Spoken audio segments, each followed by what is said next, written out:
నారాయణం నమస్కృత్య నరం చైవ నరోత్తమం దేవీం సరస్వతీం వ్యాసం తతో జయముదీరయేత్.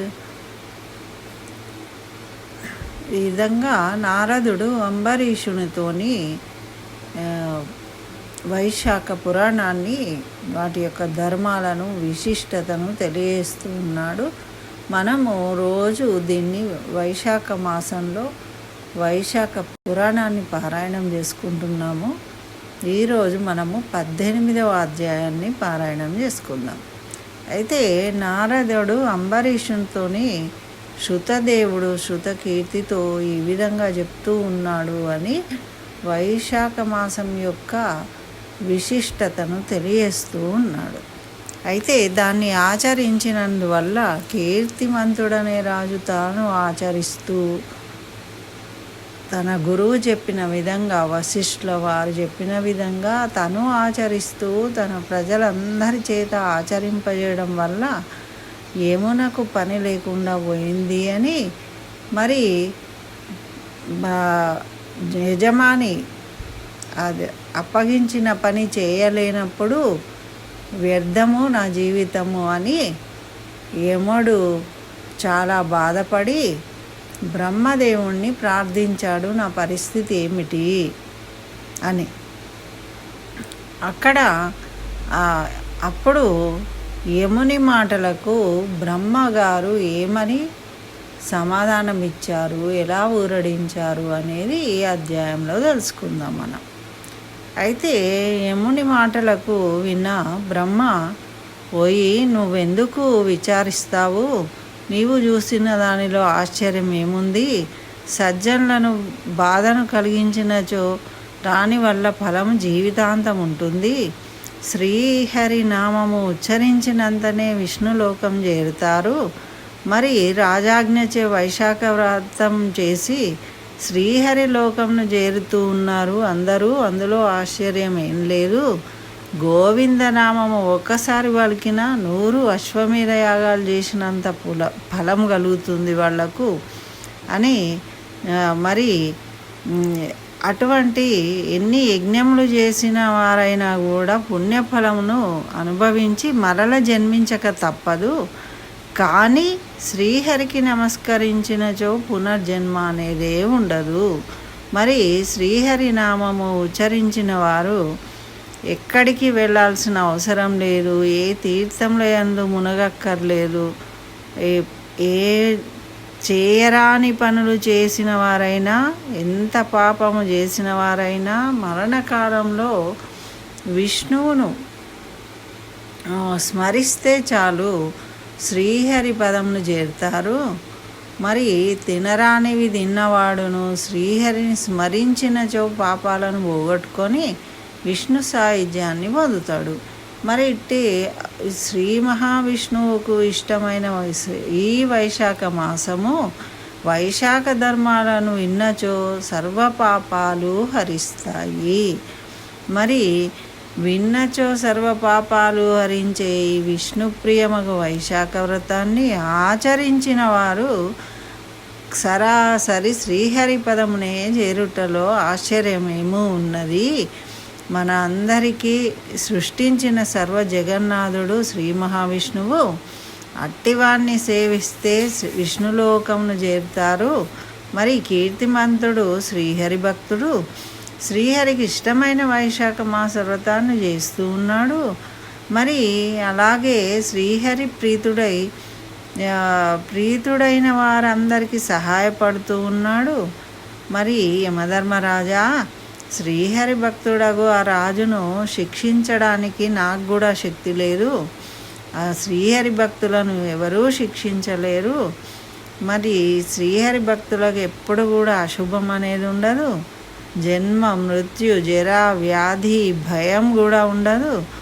యజమాని చెప్పిన పనిని అధికారి శక్తి కొలది ఆచరించి ప్రయత్నించినప్పుడు అతడు పనిని పూర్తి చేయకపోయినను నరకానికి పోడు.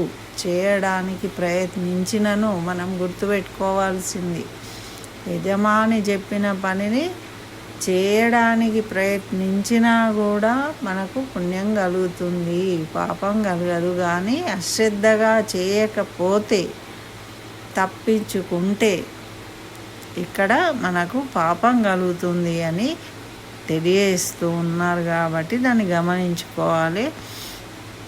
మరి పూర్తి చేయకపోయినా సరే చేయడానికి ప్రయత్నించడం అనేదే ముఖ్యం. మరి తన శక్తిని మించినచో ఆ విషయాన్ని యజమానికి నివేదించాలి సేవకుడు. దాంట్లో పాపం ఉండదు, మరి వానికి ఎట్టి దోషం ఉండదు. మరి నువ్వు పని చేయలేకపోతూ ఉన్నావు కాబట్టి ఇప్పుడు నువ్వు నాకు చెప్పావు కాబట్టి నీకు ఎటువంటి దోషము లేదు. నువ్వు ప్రయత్నించినప్పటికీ నువ్వు చేయలేకపోయినప్పుడు నీకు ఎటువంటి దోషం కలగదు, నీకు కర్తవ్యం దోషం అనేది లేదు. మరి అంటే అప్పుడు యముడు బ్రహ్మ మాటలు విని ఏమన్నాడంటే, స్వామి నీ ఆజ్ఞను పాటించి నేను కృతార్థుడనయ్యాను, మరి అన్నిటినీ పొందినాను, ఇది చాలు, నేను మరలా నా పూర్వపు ఉద్యోగంలోనికి వెళ్ళజేయను.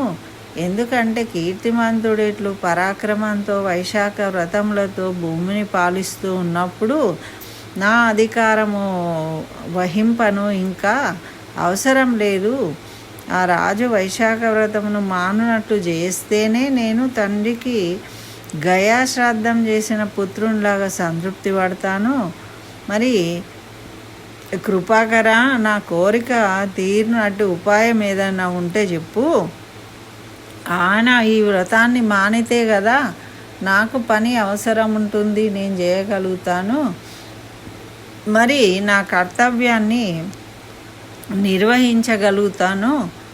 మరి మరల నా కర్తవ్యాన్ని నిర్వహించగలిగే ఉపాయం ఏదైనా ఉంటే తెలియజేయి అని అడిగాడనమాట. అప్పుడు బ్రహ్మ, యమధర్మరాజా, విష్ణు భక్తుడగు అతనితో నీవు విరోధపడడం మంచిది కాదు. నీకు కీర్తిమంతునిపై కోపం ఉంటే మనం శ్రీహరి వద్దకు పోవాలి. జరిగిందంతా శ్రీమన్నారాయణకి చెప్పి ఆయన చెప్పినట్లు చేయాలి.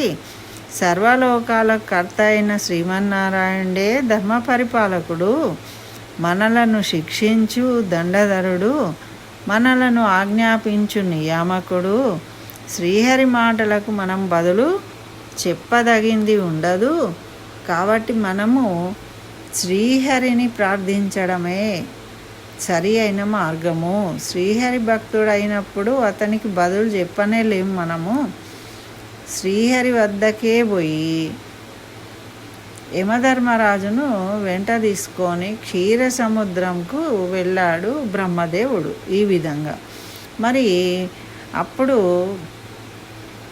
జ్ఞానస్వరూపుడు, నిర్గుణుడు, సాంఖ్యయోగములతో కూడిన వాడైన పురుషోత్తముడు శ్రీహరిని స్తుతించారట అక్కడ వెళ్ళి. అప్పుడు శ్రీహరి వారికి ప్రత్యక్షమైండు. బ్రహ్మ, యమధర్మరాజు ఇద్దరు శ్రీహరికి నమస్కరించిండు. శ్రీహరి కూడా వారిద్దరిని చూసి, మీరిద్దరూ ఎందులోకి ఇక్కడికి వచ్చారు? రాక్షసుల వలన బాధ కలిగిందా? యముని దుఃఖము వాడు అయి ఉన్నాడేమిటి? అతడు శిరము వంచుకొని నించున్నాడు ఎలా? బ్రహ్మ ఈ విషయము చెప్పు అని అడిగాడట. అప్పుడు బ్రహ్మ ఈ విధంగా చెప్తూ ఉన్నాడు, మీ భక్తుడైన కీర్తిమంతుని పరిపాలనలో ప్రజలందరూ వైశాఖ వ్రతం పాటించి విష్ణులోకం చేరుతున్నారు. అందువల్ల యమలోకం శూన్యమైంది. అందుచే ఇతడు దుఃఖపడుతున్నాడు. ఆ దుఃఖము ఆపుకోలేక కర్తవ్యపరాయణుడై యముడు కీర్తిమంతునిపైకి దండెత్తిండు. తుదకు యమదండంను కూడా ప్రయోగించిండు. కానీ మీ భక్తుని కోసము మీరు సుదర్శన చక్రాన్ని పంపించడం వల్ల ఈయన ఏమీ చేయలేకపోయిండు. చివరకు కీర్తిమంతుని దయతోని ఈయనే తిరిగి రక్షింపబడ్డాడు. మరి కాబట్టి ఈ యముణ్ణి కాపాడు అని బ్రహ్మ విష్ణువును ప్రార్థించిండట. అప్పుడు శ్రీ మహావిష్ణువు ఆ మాటలు విని నవ్వి యముని బ్రహ్మను చూసి, నేను లక్ష్మీదేవినైనను, నా ప్రాణాలనైనను, దేహంనైనను, శ్రీవత్సంనైనా, కౌస్తుభంనైనా, వైజయంతిమాలనైనా, శ్వేతద్వీపమునైనా, వైకుంఠమునైనా, క్షీరసాగరమున శేషుని, గరత్మంతుని దేనినైనా విడుస్తా కానీ నా భక్తుని మాత్రం విడువను. సమస్త భోగములను, జీవితములను విడిచి నాయందే ఆధారపడి ఉన్న ఉత్తమ భక్తులు ఆ కీర్తిమంతుడు నేను ఎట్లా విడిచిపెడతాను? ఓ యమధర్మరాజా, నీ దుఃఖం పోవటకు ఒక ఉపాయం చెప్తాను నేను, విను. కీర్తిమంత మహారాజుకు సంతుష్టుడనై నేను 10,000 సంవత్సరాల ఆయుర్దాయాన్ని ఇచ్చాను. ఇప్పటికి 8,000 సంవత్సరాలు అయిపోయింది. ఆ తర్వాత వేణుడు అనే దుర్మార్గుడు రాజవుతాడు. అతడు నాకు ఇష్టములైన వేదోక్తాలను, సదాచారాలను నశింపజేస్తాడు. పెక్కు దురాచారాలను ఆచరణలో ఉంచుతాడు. మరి వైశాఖ మాస ధర్మములను ఆచరించువారు లేక లోపభూయిష్టమైపోతుంది. ఆ వేణుడును తాను చేసిన పాప బలంన నశించును. అప్పుడు నేను పృథువను పేరున జన్మించి ధర్మ సంస్థాపన చేస్తాను. అప్పుడు మరల వైశాఖ ధర్మములను లోకంన ప్రవర్తింపజేయగలను. అప్పుడు నాకు భక్తుడైన వాడు నన్నే ప్రాణముల కంటే మిన్నగా నమ్మి వ్యామోహమును విడిచి వైశాఖ ధర్మములను తప్పక పాటించును. కానీ అట్టివాడు 1000 మందిలో ఒకడే ఉంటాడు. అప్పుడు అనంత సంఖ్యలోను జనులలో కొద్దిమంది మాత్రమే ఈ వైశాఖ ధర్మాలను ఎరిగి పాటిస్తారు. మిగిలిన వారు కామ వివశులై ఉంటారు. కాబట్టి యమధర్మరాజా, అప్పుడు నీకు కావలసినంత పని ఉంటుంది, విచారపడకు. వైశాఖ మాస వ్రతంలో నీకు భాగం ఇప్పిస్తాను. ఇప్పుడు వైశాఖ వ్రతం ఆచరించిన వారందరూ నీకు భాగం ఇచ్చినట్టు నేను చేస్తాను. యుద్ధంలో నిన్ను గెలిచి నీకు ఇయ్యవలసిన భాగంను రాకుండా చేసిండు కీర్తిమంతుడు. కాబట్టి నీకు భాగం వచ్చేటట్టు నేను చేస్తాను. నీకు రావలసిన భాగం కొంత అయినా వస్తే నీకు కూడా విచారం ఉండదు కదా. ఇక్కడ కీర్తిమంతుడు యముని ఓడించి భాగంను గ్రహించాడు కదా. మరి ఏమని సందేహము? వైశాఖ వ్రతము చేసిన పాపాత్ములు నగరమునకు పోకుండా, నరకానికి పోకుండా విష్ణులోకానికి పోవుటకు నరకమునకు పోవలసిన యముని భాగము కాని వారు యముని భాగం కాకుండా విష్ణులోకానికి పోతూ ఉన్నారు ఇప్పుడు ఈ వైశాఖ వ్రతం చేయడం వల్ల. కాబట్టి రాజైన కీర్తిమంతుడు నీకు భాగము ఇయ్యవలసినదే. వైశాఖ ధర్మము ఆచరించి వారినిగా చేసిండు. కాబట్టి కీర్తిమంతుడు ఇప్పుడు నిన్ను గెలుచుకున్నందుకు నీకు కొంత భాగము ఇవ్వవలసినదే. మరి వైశాఖ ధర్మం ఆచరించే వాళ్ళందరూ కూడా యమునికి కూడా భాగము ఇవ్వవలసిందే. అంటే ఈ వ్రతం ఆచరించే వాళ్ళు కీర్తిమంతుడు కూడా యమునకు భాగం ఏ విధంగా ఇవ్వాలి అంటే యమునికి అర్ఘ్యం ఇవ్వాలి. ప్రతిదినము స్నానం చేసి యమునకు అర్ఘ్యం ఇచ్చి వైశాఖ వ్రతము చివరి నాడు జలపూర్ణమైన కలశమును పెరుగన్నాన్ని నీకు సమర్పించాలి. అట్లా చేయని వైశాఖ కర్మలన్నీ వ్యర్థమైపోతాయి. కాబట్టి వైశాఖ వ్రతం ఆచరించు వారు ప్రతిదినము స్నాన సమయంలో యమునకు అర్ఘ్యము మరియు వ్రతాంతంలో జలపూర్ణమైన కలశమును పెరుగన్నమును యమునికి నివేదించాలి. యముని పేరుతో దానం ఇవ్వాలి. అట్లా చేయని వారు పూజాది కర్మలు వ్యర్థమైపోతాయి. కాబట్టి నువ్వు నీ కర్తవ్యాన్ని పాటించగలుగుతావు. ఓ యమధర్మరాజా, నీకు ఈ విధంగా భాగము ఇచ్చు కీర్తిమంతుని పైన నువ్వు కోపాన్ని విడుచుకో. ప్రతిదినము వాళ్ళు నీకు కొంత భాగాన్ని ఇస్తూ ఉంటారు. మరి అలా ఇచ్చినప్పుడు ఈ లోకంలో ధర్మములు నిర్ణయించు నిన్ను విడిచి నన్ను మాత్రమే సేవించడము నా భక్తులు కూడా మంచి పద్ధతి కాదు. కాబట్టి నువ్వు ఈ పెరుగన్నం భాగాన్ని గ్రహించు. ఇట్లా చేయని వారు వైశాఖ కర్మలు వ్యర్థమై చేసిన పుణ్యపాపాలను అనుభవించవలసి వస్తూ ఉంటుంది. కాబట్టి నువ్వు నీ కర్తవ్యాన్ని నిర్వహించు. మరి ఇది నా ఆజ్ఞగా నేను ఆ కీర్తిమంతుడికి, నా భక్తుడైన కీర్తిమంతుడికి తెలియజేస్తాను అని అప్పుడే సునందుడు అనే అతన్ని కీర్తిమంతుడి దగ్గరికి వెళ్ళి, నా మాటగా కీర్తిమంతునికి చెప్పు, నీకు భాగం ఇప్పిస్తాను అని అప్పుడే పంపించాడట.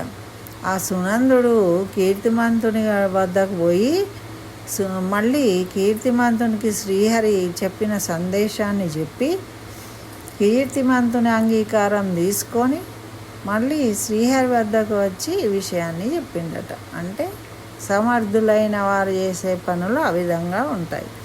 వాగ్దానాలు చేసి వదిలిపెట్టడం కాదు. అప్పుడు శ్రీహరి ఏమంటున్నాడంటే యమధర్మరాజును ఊరడించి అంతర్ధానమైపోయిండట. ఎందుకు అంటే అక్కడ సమస్య పరిష్కరించబడింది. కీర్తిమంతుడు అర్ఘ్యం ఇవ్వాలి, ప్రజలందరూ కూడా అర్ఘ్యం ఇచ్చేటట్టు చూసుకో, అలా ఇయ్యని వాళ్ళు మళ్ళా పుణ్యపాపాలను అనుభవించవలసి ఉంటుంది అని తెలియజేసిందనమాట. అట్లా అంతర్ధానమైపోయిండ్రు శ్రీహరి. ఇక బ్రహ్మ కూడా యమునకు చెప్పాల్సిన మాటలు చెప్పి జరిగిన దానికి ఆశ్చర్యపోతూ తన వారితో కలిసి తన లోకానికి వెళ్ళిపోయిందట. యముడు కూడా కొద్దిపాటి సంతోషంతో తన నగరాన్ని తిరిగి వెళ్ళిపోయిందట. ఇట్లా శ్రీ మహావిష్ణువు పంపిన సునందుని మాటను పాటించి కీర్తిమంతుడు వాణి ఏలుబడిలో ఉన్న ప్రజలందరూ కూడా వైశాఖ వ్రతాన్ని ఆచరించేవాళ్ళు. యమధర్మరాజుకు ప్రతిదినము స్నానంలో అర్ఘ్యంను, వ్రతాంతమున జలకలశంను, దధ్యన్నమును అంటే దధ్యోదనం అన్నమాట, దధ్యన్నము అంటే సమర్పించారు. అట్లా ధర్మరాజునకు ఎవరైనా అర్ఘ్యము మున్నగు వాడిని ఇయ్యని వాళ్ళు యమధర్మరాజు వారి వైశాఖ వ్రత ఫలంను గ్రహించి వాడికి వైశాఖ వ్రత ఫలం అనేది అందదు, పుణ్యం కలగదు. కాబట్టి వాళ్ళు వాళ్ళ పాప పుణ్యాలను అనుభవించాల్సి ఉంటుందన్నమాట.